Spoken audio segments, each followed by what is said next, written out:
Hello and welcome to all on SSPC YouTube channel Ahmedabad.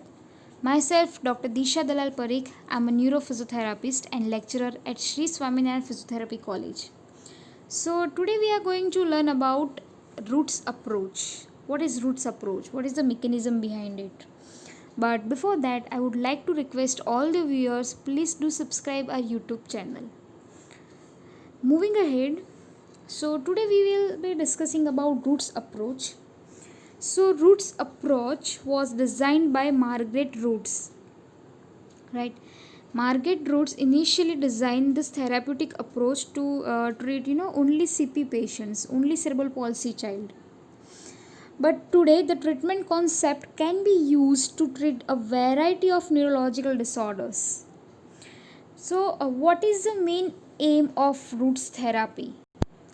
Roots therapy is designed to gain motor control in the patient, right? You will see a lot of patients, especially in neuro rehab clinics, right? So who have difficulty in performing motor movements, ADL activities. So in such patient you will find roots therapy to be very useful. So now let's understand how does the motor control develop, right? So the first stage of motor control is known as reflex mobility. It means, for example, before a child can move his hands purposefully, he starts moving the hands reflexively, right? So that is reflex mobility. The second stage of motor control is known as stability. This means that it is first necessary to develop a good stability in the trunk, neck or shoulder before the child can use his upper limb, right? And the third stage of motor control is known as mobility superimposed on stability. Let's take an example. If a patient wants to use his hand and he wants to take his hands to his face, right? So for this, it is important to have a good stability in proximal joints.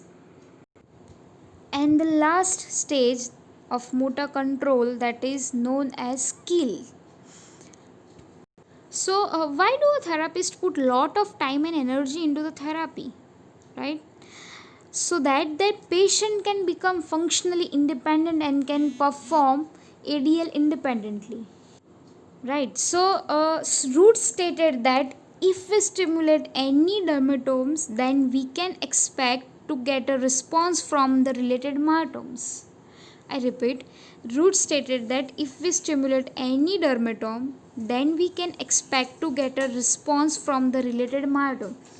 Let's take an example. We know that the skin area over biceps correspond to the Cephi dermatome, right? So if we stimulate this area, for example by tapping, we tap that area, right? Then we get a response of flexion, right? Flexion response.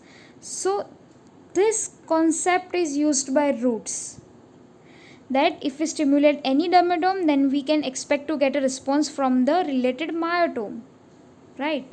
So this concept is used by Roots, and in next video we will discuss about components of Roots therapy.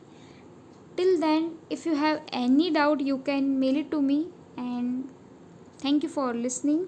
Stay healthy, stay connected, keep updated.